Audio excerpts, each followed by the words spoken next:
Hi, everyone, and welcome to another one of our WESK webinars. My name is Josie. I am WESK's marketing advisor. For those who aren't familiar with WESK, we are a nonprofit organization focused on helping female entrepreneurs to start, grow, and scale their businesses. We offer a variety of different services, including business advising, financing, events, and training. And right now, we are offering free webinars every Wednesday on a variety of different business topics for entrepreneurs.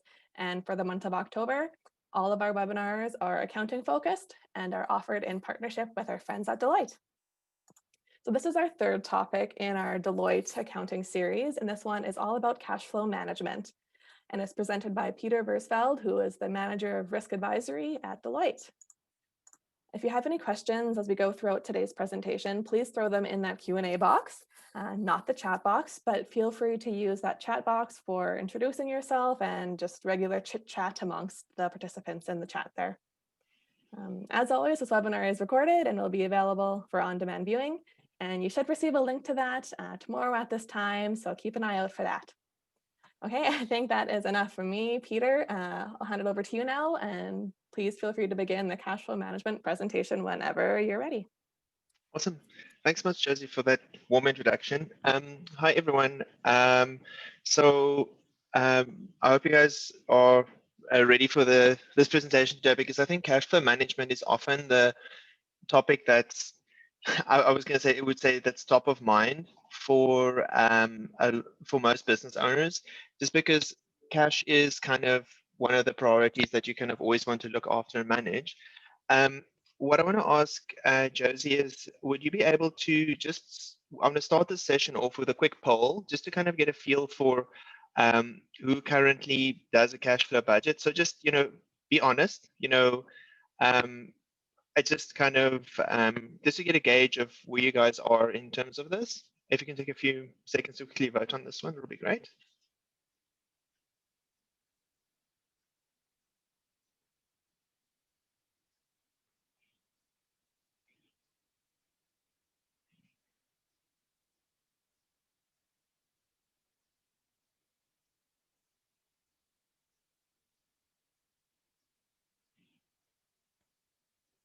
Awesome.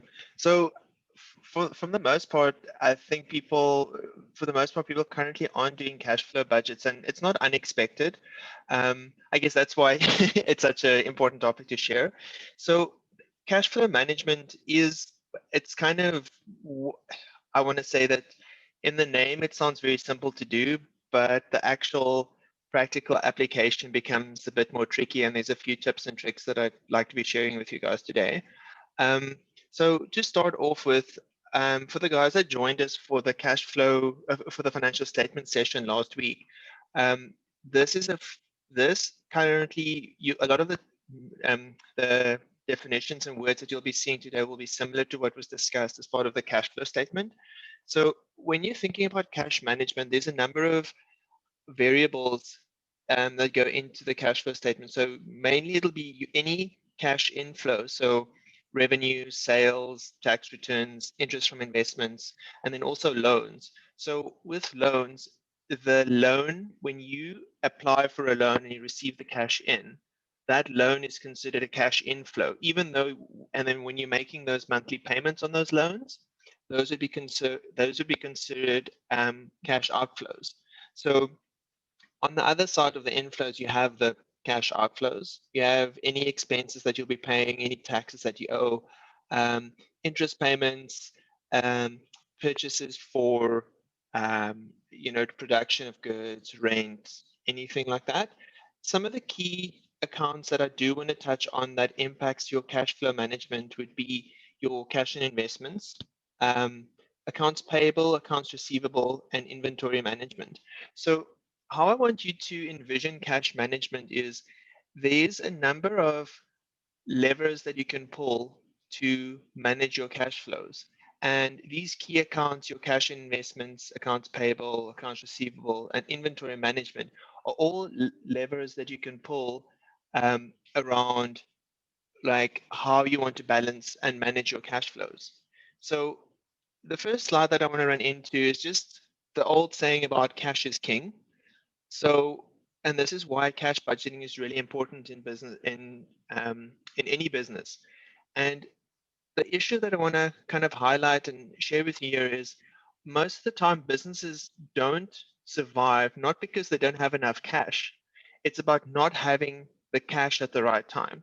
So it's what the term that you use is it's a liquidity problem. So it's not about not having enough money to pay your expenses and things like that. It's not enough money or not enough cash available to pay expenses right now. And that's why it's important to manage cash flow, because you need to kind of monitor and say, when is my cash coming in? When am I receiving it? And then also, when am I going to be paying cash out? And then trying to match those cash flows and then seeing where you potentially have either excess cash, which you can then invest until you need to use it. So again, if you can make 3% interest over a few months or 6 months, or maybe even a higher rate, you can use your cash to the full benefit. But then it's also about if you're running a situation where you need more cash, you could facilitate the discussion with either getting a loan or a overdraft to fund that deficit.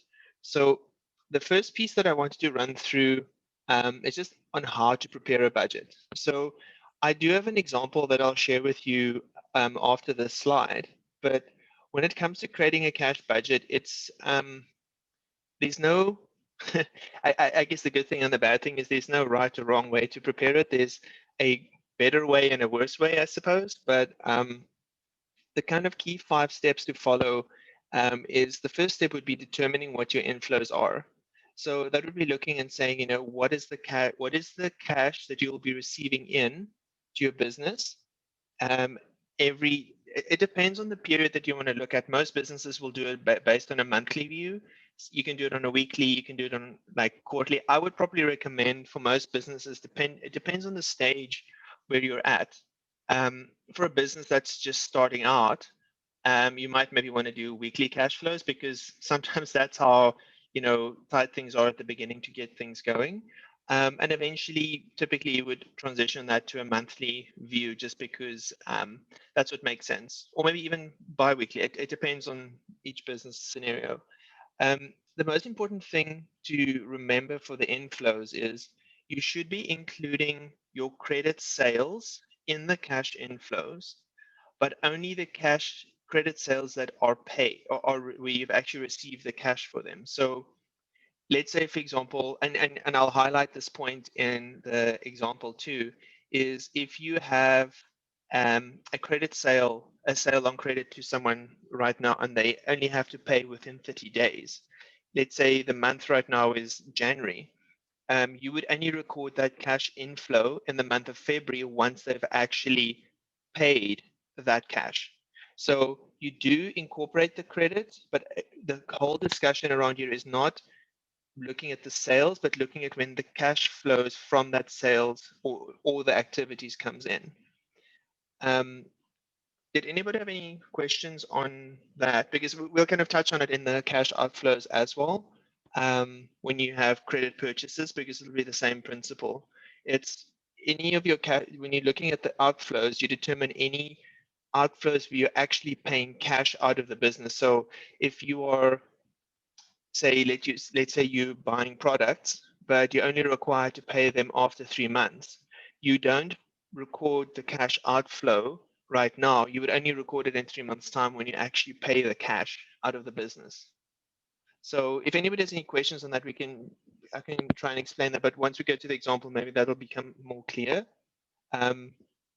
The third step would be to determine the net inflow or outflow, because obviously anybody wants to have more inflow than outflow. So one of the questions that I had was, so credit sales income would be considered in the month you receive cash. Nita, that is correct. So when you record the cash inflow, it would be the month that you actually receive that cash. Yes, so you are correct. Okay. The next step would be to manage the ongoing budget process. So the cash flow is important too, because this is where some of the key decision making comes in around what to do with the cash. So again, if you have, I'll show the example on the next slide in a bit, and then you'll see. So when you run into situations where you have a positive cash inflow and you have a big cash surplus, could you be spending that on maybe buying products in bulk, because then you can get a higher discount? Do you maybe pay off some of your loans? Do you maybe invest that? It's about using every $1 that you have to the best of your advantage, or maximizing the advantage of that $1 that you have. Then obviously in the same breath, the negative monthly cash flow is something to monitor to make sure that should we be cutting costs, should we be working on getting our cash flows up and stuff like that, or should we potentially, is this maybe only a temporary negative cash flow, and should we be potentially funding that using overdraft facilities, using a credit card, using anything like that? So it's just about knowing what the cash inflows and outflows are, to kind of figure out what business decision to make, because you don't want to put an investment down and then realize 3 days after, oh, but I actually need to take that money out because I need to pay all these expenses. So that's why it's kind of important to have a good process in place. And that's why it's also important to, you'll start the process initially and you'll say, but I have these 3 cash inflows and these 3 outflows. As you go through the business, you might realize, but actually I have more cash inflows, more outflows, and you add and build to this list as you go along. And then you want to kind of, and we'll touch on this in the next few slides too, where we go from that process, okay, well, we've got the budget, but it's also that forecasting that you can use this to help guide the business decisions. So on the next slide, what I have here is just a very basic cash budgeting example. So you'll start with the opening cash balance at the top, and then you'll have your cash inflow. So you'll see your cash sales, credit sales, and your loan, because this business is just starting up. You'll have your rent expense. I mean, realistically, $800 for rent in Saskatoon is, I don't know what you'd be renting for that price, but this was just the example. The electricity, $80 purchases. So the purchases would be for inventory that you acquire to make product. I mean, marketing displays, any kind of purchases. Then you have some wages, and then you have equipment as well. And then you would have a net cash outflow of 5,680 in the first month. And then obviously, given that you had the opening cash balance, then the net cash, the closing balance for cash at the end of January would be the 4,680. And they kind of just link to the next one, and you kind of carry them through month on month. But this is where you can start monitoring and saying, well, if this is what my startup business is going to look like from a budgeting perspective, that means I would need to have at least a $6,000 or $5,000, if not a $6,000 overdraft, to make sure that I can actually carry that negative cash flow balance for this process. And that's something, that's where the cash budgeting or the cash flow management becomes important, because then that flows into your investment and your lending decisions, because then you have to say, okay, but I don't have enough cash. Is this temporary? Is it permanent? Kind of flowing through that and saying, okay, do I need to have a loan or an overdraft to cover this temporary, or do I need to make permanent changes to the business to cover this, to help close this gap on this? I'm going to leave this slide up for a bit. What I will do is I'll connect with Josie afterwards, and I'll share this example with you as well, along with the previous slide. This is just a good guideline. Again, there's no, I'm going to say, right or wrong way to do a cash budget, but this is just a good example to just kind of break down some things to consider. And again, just highlighting from what Nita mentioned too, you'll see the credit sales, there's nothing recorded in January, because yes, there was credit sales in January, but you only received the cash from those credit sales in February. So that's why it's important. The only thing that go in here is actual cash flow. So if you've received the money, the cash into the bank, or it's gone out of your bank account, then it's recorded or considered for cash flow management, if that makes sense. So if anybody has any questions, we can feel free to ask them. If not, I'm happy to move on to the rest. I mean, again, if you have any questions that pop up as we go through it, feel free to ask them. I'll try to answer them to the best I can. Okay.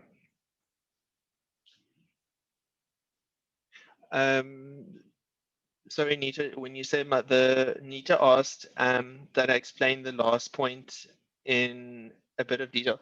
So Nita, just which part was that? Would you be able to explain? Sorry.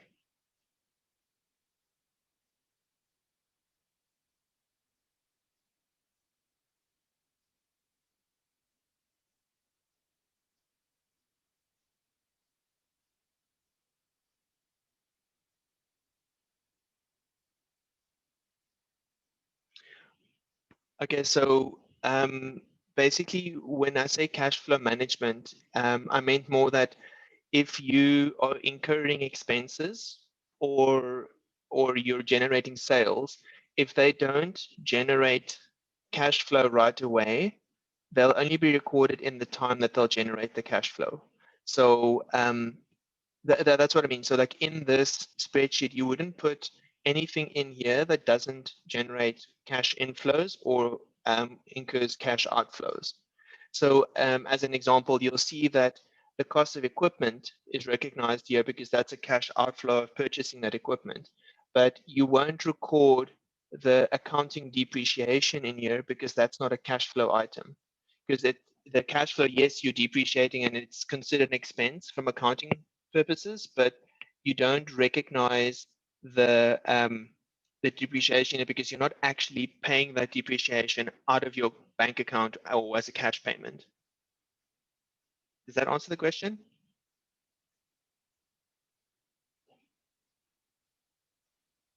Okay, sure. Thanks for the questions. I appreciate them. So the next one that I wanted to share with you is just around budgets versus forecasts. So I really like this image because I feel that, you know, when you're sailing on a ship, you think you're going to go to this, you're going to go through the storm and then you're going to get to your holiday destination at the end. But we all know that things aren't linear or as simple. So so the budget is what you prepare usually a few months in advance. Again, the the time period that you would prepare that would really depend on the stage that your business is in, and also depending on how I'm going to say, unfortunately, say whether how good or how bad things are. Because typically, once you're trying to really maximize your business and trying to figure out the new direction and stuff like that, then typically you would do this more frequently. So you would maybe even do budgets weekly. But the budget is there to just give you an idea of where we expect to be, given like usually they prepare them for a year in advance and say, this is our target, this is our budget, this is what we want to make. And given these numbers, this is where we want to be at. The forecast is basically taking your budget numbers and updating them as the year goes along. So if you say, well, I expected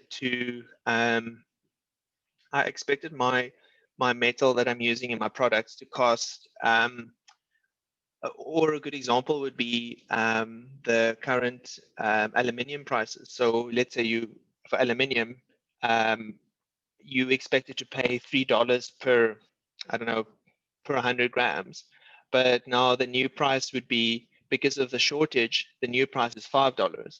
So obviously you need to update your forecast to reflect these updated costs, because when you prepared the budget, you prepared that using the original amount of $3 per 100 grams.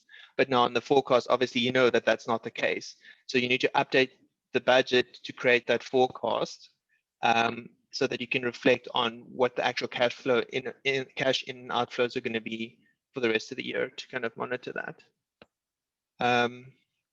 So when we talk about, I maybe just wanted to stop there on the forecast. So basically, a forecast is the budget. You kind of go and you say, we don't really know what to expect, so we'll create a budget based on the best information that we have.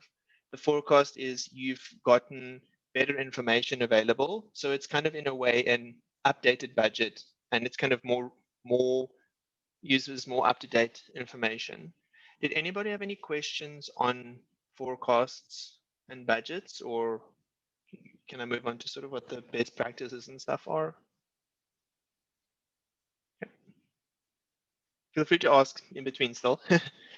Um, so from some of the best practices, again, I'm sharing these best practices with you, no, not necessarily understanding the full scope of how your business works and the nuances that each of the industries have. So some of these you might think, but they don't make sense for my industry, but these are sort of the typical things you would see. Um, so the first step is you want to use technology as best you can to shorten your what they call your cash conversion cycle. So what that means is if let's say as in one example, you currently prepare invoices manually to your credit. So if somebody comes in to buy something on a credit, you send them a monthly statement. But because this statement is done monthly, you only so let's say they buy it on the 3rd of January, you only send out the statement the first week in February because it's a manual process. So you need to get all the invoices together and then you send that out in February. And then they only have to pay it 30 days after they receive the statement. So that means you only get your cash in March. Well, let's say if you have a computerized system, it can automatically create those statements for you at the end of January because it has the information in the system. Then they can potentially, or even maybe even a statement a week before, and send that statement out so that you can get that cash in earlier. So that's what it means about shortening that cash conversion cycle. Um, and then also it could help you set up automatic reminders from some of the systems can do the automatic reminders to um, your clients too, to say, but hey, this is your statement, don't forget to pay it or something like that. I mean, again, typically you would have someone follow up with a phone call just because there is the relationship aspect. But it's something to consider depending on, again, depending on the industry that you work in. Um, so the next one is talking about optimizing your financial functions. So what this talks about is having an accounts payable and receivable strategy. So we'll discuss this in a bit more detail later as well. But essentially what it comes down to, the I'm going to say the Coles Note version of that statement is you want to wait as long as possible before you have to pay your accounts payable. So you want to negotiate 60 or 90 days to pay them, and you want your credit sales to pay you in as short as possible. So that's it's kind of like the opposite of each other. So accounts payable, you want them to pay, you want as much time to pay it off, while with the receivables you want them to pay it as soon as you can. But the key thing here is actually developing a strategy and see how this fits into your cash flow too, because if you have to pay your suppliers immediately when you order stuff or order goods and service or order inventory from them, but from as receivables they only pay you 30 days later, you're going to always have that timing difference between when you have to pay it up front, but and then you have to make the product, and when you sell it, you only get it a month after. So it's just about managing the timing between that. But the key thing is actually having a strategy and just something that makes sense for your business and for for your business and then given your industry too. Um, so the other piece was talks about inventory levels. I know we've touched a bit on the inventory management of things a few weeks ago. Something to remember here is it's about focusing on the inventory items that are actually selling, because I don't know if you've sometimes walked into a shop and then you'll see they'll have green candy, blue candy, and red candy. And what they would do is they'll buy 10 of each. The blue candy always sells out first, and there's always red and green ones available. So why not buy more of the blue, because that's more popular and would sell more. And then you have less of the others, and then you can kind of manage to make sure that you maximize your inventory. So it's about making sure you don't tie up your cash in slow moving inventory. And then also, if you can buy in bulk, that will also help you to take advantage of some discounts or extended payment terms, depending on how the suppliers work. The other thing to consider, obviously, too, is if you buy too much in bulk, the other piece that comes into play is, do you have enough storage available to store it to? So there's a number of, I guess, things to just consider during this decision making. Did you have any questions on this or any comments? Okay, I'll move on to the next one. So the next piece is, and this is why I asked the question around who's got some cash flow things in place. Again, I think you may be doing this. It might just be that it's not captured or documented. And I think actually sitting down and capturing that in a spreadsheet, even if it's just a simple one, just even for the next month to say, this is my inflows, this is my outflows, where am I going to be at the end of this month?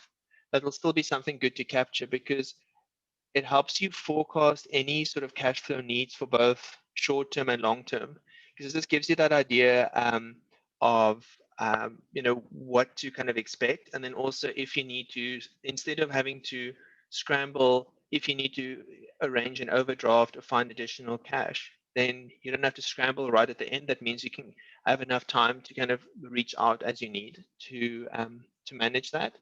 The other thing to pay attention to here too is the days in inventory. So again, that ties back to the previous point around investing in slow moving stocks. So again, don't buy 5 of each of the different candies if you can buy maybe say 10 or 15 of the one and 3 of the others, and then all 10 can sell out and the other ones will sell out by the time that you've kind of managed those as well.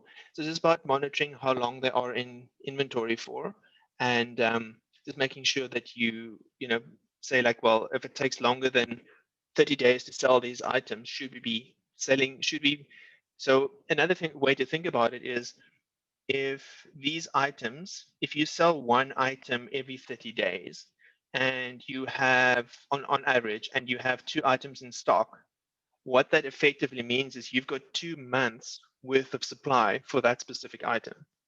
And that's why it's important to not, put all your cash towards buying those items that are going to take so long to sell.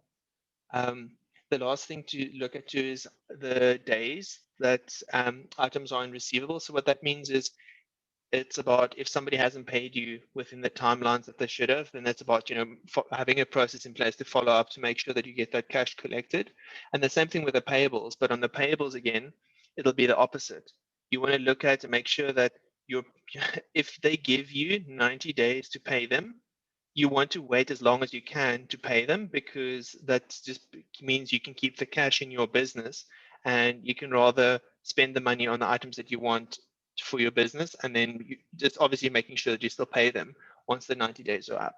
And that's why the cash flow management helps to show you when those payments become due from that perspective. The second piece is about matching your funding to your cash flow obligations. So it's also important to understand, like, I know some businesses are very cyclical. So, I mean, who really buys ice cream in the winter? I know I do sometimes, but typically from their perspective, obviously their cash flows are very limited during the winter. So it's about making sure that you know when you're going to have a higher cash inflow and cash outflow happening. It's the same thing from the construction perspective too. During the winter, they won't sell a lot of homes, but maybe say the spring and they also can't build anything. So maybe there's a slowdown there, but then come spring, they'll have a big spike in purchases and then a big sale happening kind of like during summer and then leading into fall. So it's just about understanding how your business goes, when you typically would expend cash and when you would get cash in. And then also it's important to know about debt to equity funding too. So like if you say, well, this is just about just saying that, well, yes, I need this loan or this overdraft and it can help me for the first month, but I'll eventually have to start paying that back. So just making sure that that's also captured in there and making sure that you match any cash coming in to make sure that you have enough cash coming in to cover the cash that's going out. So maybe just, did anybody have any comments on the best practices before I move on to some of the next slides? Okay. So some of the important questions to ask, and again, this is, again, like I said, is you may already be doing some of this, and it's just not, when I ask the question about whether you do cash flow management, I think you may be doing it already. It's just not called cash flow management. So the thing to look at is, have you made a list of any of your cash inflows and outflows? Is there anything that you can see? Have you made a list of cash that typically comes in and then cash that typically goes out? And another important question to ask is, how do you track these cash flows? How do you decide what to spend your money on? And then the last one, again, this is about that capital decision, is do you have pre-planned capital sources to make large purchases? So, for example, if you know that you need to buy a machine every 3 years to replace them because it needs to be replaced, will you have enough cash flow built up in that time to have enough money available for that?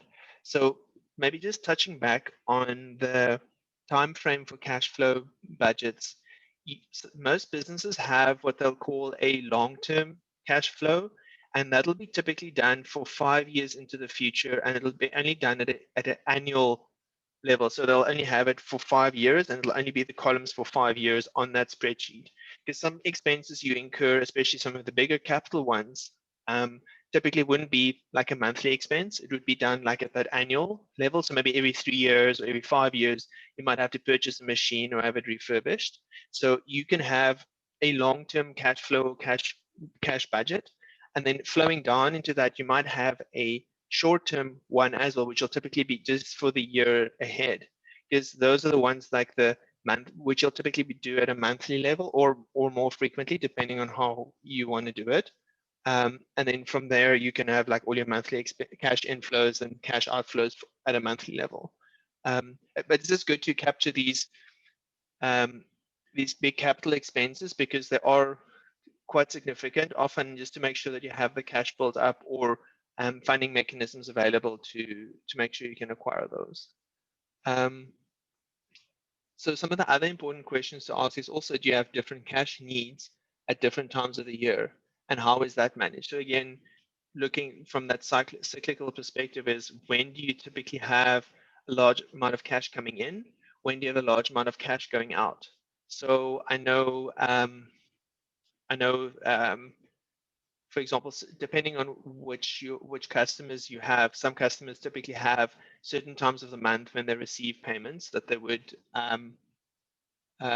receive cash from, whether it's pension payments or anything like that. So maybe if your clientele is maybe more seniors, depending on the business needs, so if they may be more senior and they get their pension payments at specific times of the month, you might find that you would get bigger cash flows for those times that they go shopping, as an example. Or maybe a lot of your clients are, for example, businesses that pay their employees semi-monthly, so that on the 15th and maybe the end of the month is when they would get higher cash payments. So it's always important to understand those cash needs of the business and also when those cash flows are coming in. And then it's also good to understand how, and to ask the question, how does cash flow through your organization or your business? Is saying like, well, what are the different avenues where cash flows in and where cash flows out? And that kind of ties back with that first question around the cash inflows and outflows, because that'll kind of explain how the cash flows through your organization. And then this one is very important because this ties in with a control perspective too, is who has spending and tracking authority of the cash. Because depending on your organization, you might have someone that helps you with it, but it's always good to, as the owner of the business, to have oversight of that, because that's how you'll know when, not that you want to think about things like that, but fraud does happen. Often, and cash flow is unfortunately the thing that will be the typical thing where it would happen. So it's always good to just make sure that the people that have the spending authority is actually just managing correctly. So it's good to have oversight. And then also it's looking at your cash mentality is, do you typically hold on to cash or do you typically spend it? And with the cash budget, that can give you a sense of, do I have the correct mentality matched to what my business is doing? So if you're generating a lot of cash and you keep holding on to your cash, is that the right mentality to have? Might it not make more sense to maybe start buying inventory in bulk, or potentially investing more money to kind of build, get investment income from that perspective? And then, like I say, again, the last piece is on how do you ensure cash that is owed to you gets to you and cash owed to others is paid out. So these are just a few important questions to kind of ask as part of the cash flow management process.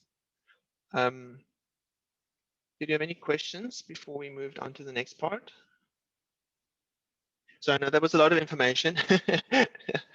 um, so again, just maybe something to touch on briefly was on optimizing your accounts payable. Like I know I briefly touched on optimizing the accounts payable and receivable. So there's kind of two strategies when it comes to your managing your vendors and your suppliers. Um, Typically, when you extend the payments as long as you can, you aren't eligible for some of the vendor discounts, or maybe they charge you a small interest rate, and if you pay sooner, then they charge you a lower rate. So you could negotiate and see, depending on each vendor would have their own policy or their own strategy. And I guess this is where it becomes interesting, is because you'd have to negotiate your strategy based on what their strategy is in a way. So typically when you pay sooner, you might be eligible for bigger discounts. You might be able to negotiate lower rates with them for a strong payment history. So if you've been using the same vendor for the last 10 years, maybe you can say, but I've been a good supplier, I've paid on time. Maybe you can negotiate some better discounts and stuff with them. Um, or do you pay later and then you can keep the cash available to you for investing or buying in bulk to save, on those discounts from that perspective. Um, some of the accounts payable sort of with a vendor, I'm going to say accounts payable, but what it means is it's any vendor management, supplier management, strategic sourcing. Any of those words would be the same kind of, means the same thing. Um, so when it comes down to vendor selection, it's important to look at a vendor that suits your payment strategy. So if you have two vendors and the one gives you the option to extend without incurring a penalty, while another one allows you to extend, but you don't, but you might have to pay interest on that payment, um, that's maybe something to consider, to say, well, do I maybe go with the one that doesn't give me a penalty? But if you're in a situation where you only have one vendor, they charge you 2% interest to pay it over 3 months. But if you had to get an overdraft, you would be paying, I think, is it 12 or 21%. So, for the same period. So maybe that's something to look at, say, well, we can get charged the 2% instead of having to get an overdraft to cover the cash shortfall. Um, the next one is about ensure staff is purchasing from approved vendors. It's always important to make sure that you're buying from vendors that are legit, to make sure that they deliver on the product and the quality that they have, that's expected of you. Because obviously, if you deliver a poor quality product, it's going to reflect badly on you. But I mean, if they give you poor quality materials to work with, it's something just to think about. It's also important to review your vendors regularly, and you can have, it's also important to track the payables and keep a payment timetable to make sure that you pay them on time. Because I know a lot of businesses do make use of the early payment benefits. Like sometimes they give you anything between 5 to 10% discount, depending on the vendor, for making early payments. Because again, it's part of their strategy to get their money in as quickly as possible. So for them, it's, if we can get, if we have to take a 5% knock on the amount, you know what I mean? For them, it's better than having to go to the bank to borrow the same money to fund to fund that timing difference. It's also good practice to review invoices for errors. So I mean, we can't always rely that the vendors and suppliers are going to give us the right items. I know just a news story along the side that I read recently was with some of the sales happening through some of the online retailers.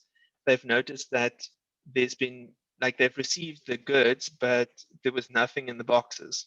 So it's always good to make sure that you double check and make sure that you've actually, received that.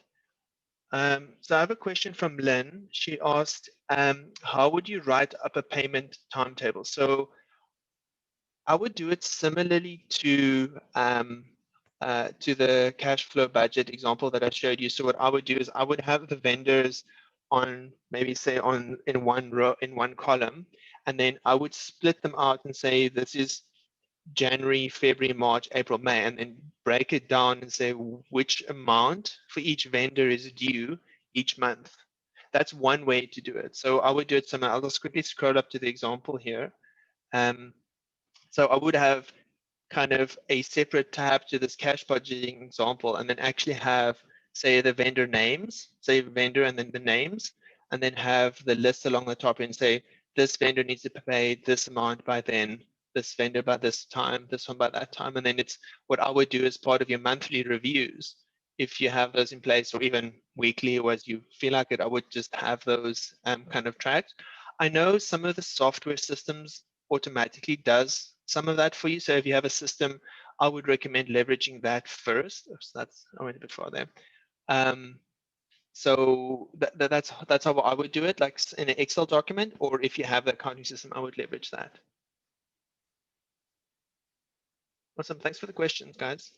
Well, thanks for the questions, everyone. I appreciate the interactive approach. Again, just touching on this again, it's good to review those invoices for errors and have a review and make sure that you just have a good oversight from those. And even once you've reviewed the invoices, it's also good to review the goods received. Because, I mean, just because the supplier says that we're going to send you product X, I don't know, it's happened to me a few times where I order something online, I receive it, and it's not the same thing. So it's always important to just make sure that what you've actually ordered is what you've actually received. So it's just good to check that as well. Moving on to the accounts receivable. So obviously the issue around credit sales is there's a bit of a risk that you take on as a business owner, because you have to look at from the perspective of, is this person actually going to be able to pay this back to me or not? So that's why that's why I like this bullet here where it says determine which of your customers you are comfortable with having a balance outstanding for payment. Because it's not about trying to pick and choose and say which people which customers will pay or not pay. It's more from the perspective of sometimes situations change. I mean, nobody could have predicted COVID, and things happen where, you know, people just suddenly run out of ways to be able to pay some of the bills right away. And that's why the government brought in some of those initiatives to help like kind of manage that. So it's always just about looking from that perspective to do that. But also that's why this credit approval is important, because you also don't want to set up such a high limit that that it would result in your business going under if they don't pay. And that's why it's also important, once we go further down the list, to make sure that we kind of follow up regularly with our credit sales people, just to make sure that we actually get the money in on time. And it's always good to think about, like, when you think about the limit of credit, like how would you determine that amount? But for most businesses, the customers that you would sell to regularly and stuff like that, you would typically have a gauge on how much they buy each month. And maybe you say, we'll give you 75% of what you typically buy, or something like that.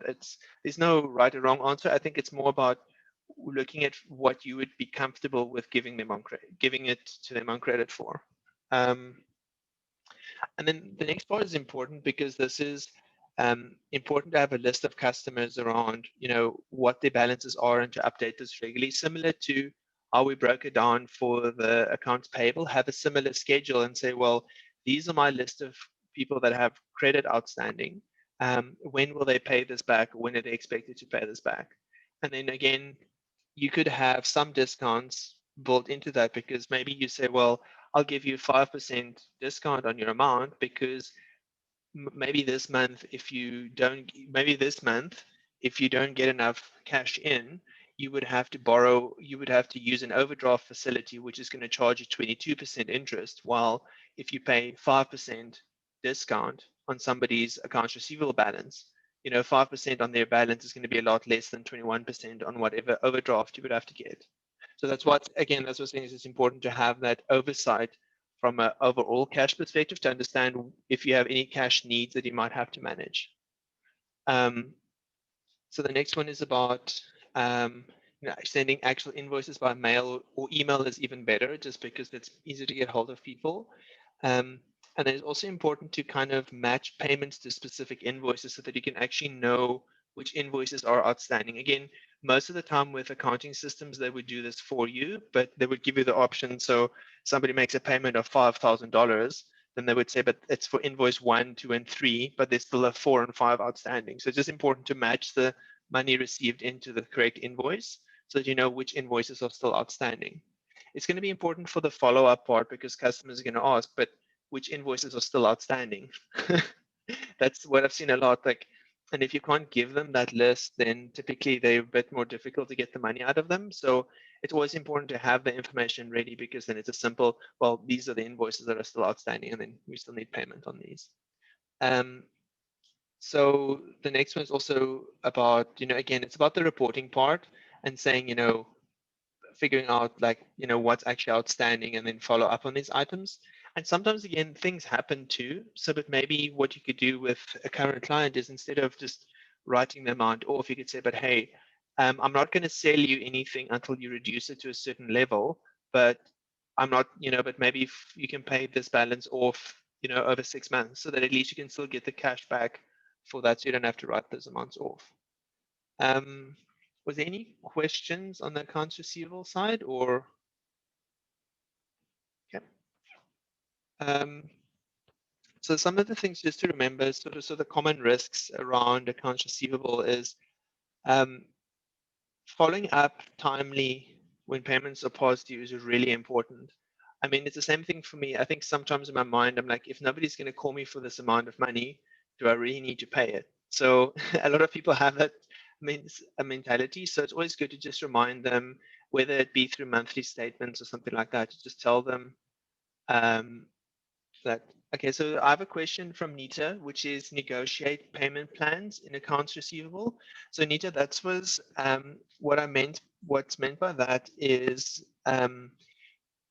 what I spoke about, how if a customer can't pay you the full balance right away, you can negotiate with them and say, well, you currently have $3,000 outstanding, but maybe once you reduce it to below 1,000, we'll start selling things to you on credit again.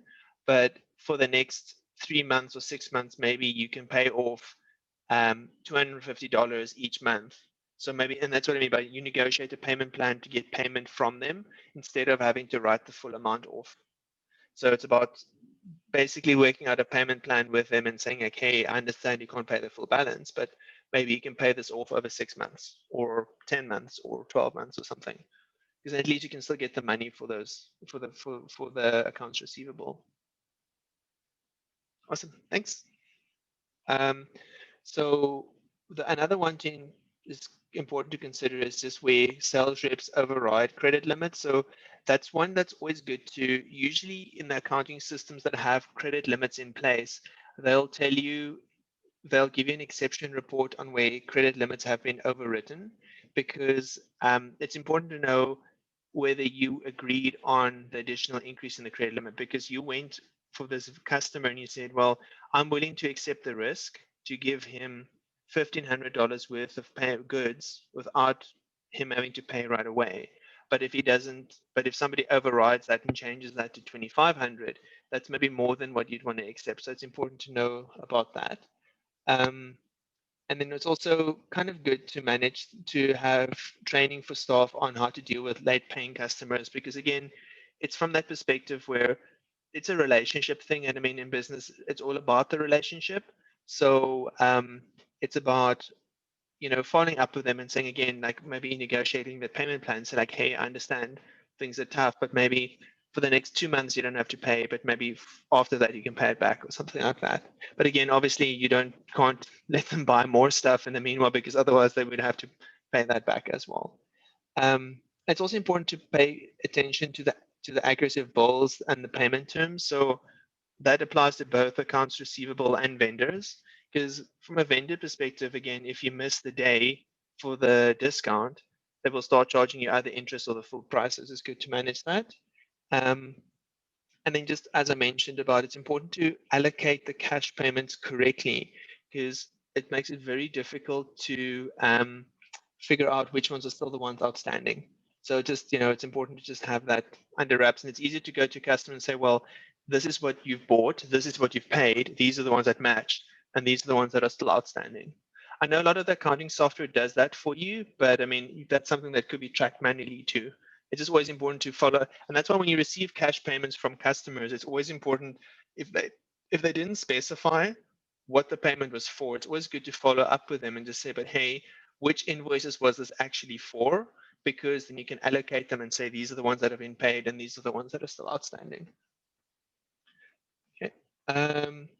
So the last piece that I wanted to just touch on briefly was just around cash procurements. What that just means is in situations where we've kind of touched on, accounts receivable, accounts payable, but so it's some options in terms of whether to consider funding any cash shortfalls through either debt or equity. It's just sort of a quick run through that I want to kind of share some tips and some ideas here.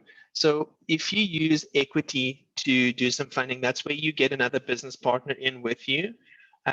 Or maybe you get someone say like, hey, give me, $20,000 and I'll give you 25% of my business. So that's basically acquiring an additional business partner. So obviously the things that you come to mind is that you have to, depending on if it's an equity investment, then obviously they would share in the profits and the dividends. So it's always important to understand what you're giving up and what are you getting, because a lot of people don't always want to be involved with running the business. So you'll basically be spending all the time, but they want 50% of the business. So it's always good to just understand what you're giving up for what you're getting.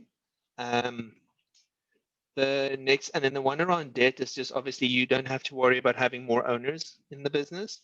And there's a number of options that you could do. You could do secured line of credit. You could do a unsecured line of credit, or loan, or a secured loan. The thing to remember with debt is that obviously there's the interest payment. So depending on your business, it's sometimes the interest, depending on the loan type that you get, some of the interest rates are pretty high. Like I know, for example, if you use your credit card, once it runs over, it's I think 21%. So that's quite a lot of interest to pay. That if you don't need to pay it, so maybe it would make sense to have an overdraft or have a line of credit to kind of fund that. I have a question from Cindy. She asked, what is the difference between secured and unsecured? So secured and unsecured just refers to whether there's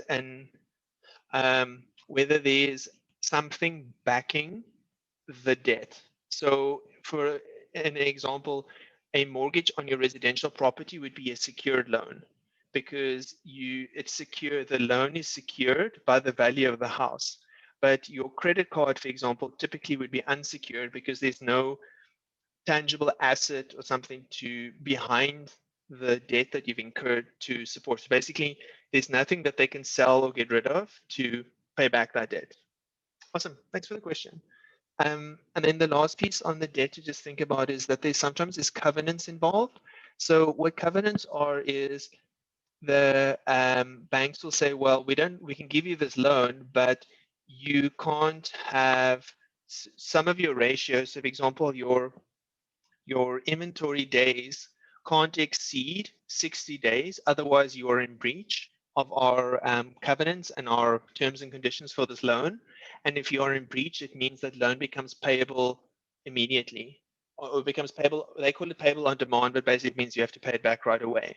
Most banks are pretty good from that perspective. If you communicate that in advance, they will work with you kind of through that payment plan and stuff like that. But it's just important to know when you talk about getting debt financing that there is some covenants and terms and conditions attached that you might have to meet as well. Awesome. Well, that's the end of the presentation. If there's any other questions, if you guys have any other comments or things you want to chat about, we still have a few minutes, but that's kind of the end for me. So thanks again, guys, for all the questions. It's always awesome chatting to you guys and seeing what you guys are doing and stuff like that. And yeah, it's always good to connect.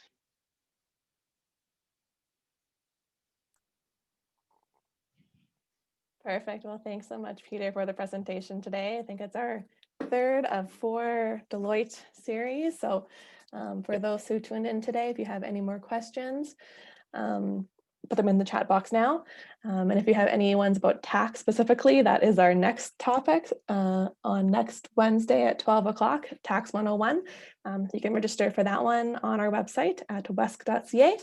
And as a reminder, this is recorded, so you'll be receiving an email tomorrow with the link to the on-demand recording, and I will throw in those slides from Pieter as well, or those couple of slides there from today. Josie, so you'll have those as well. So Nita had a question.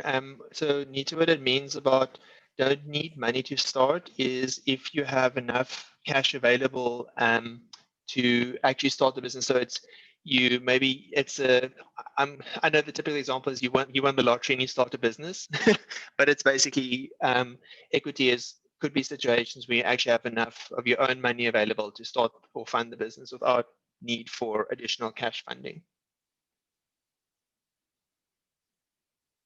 Awesome. Thanks, everyone. I really appreciate the time.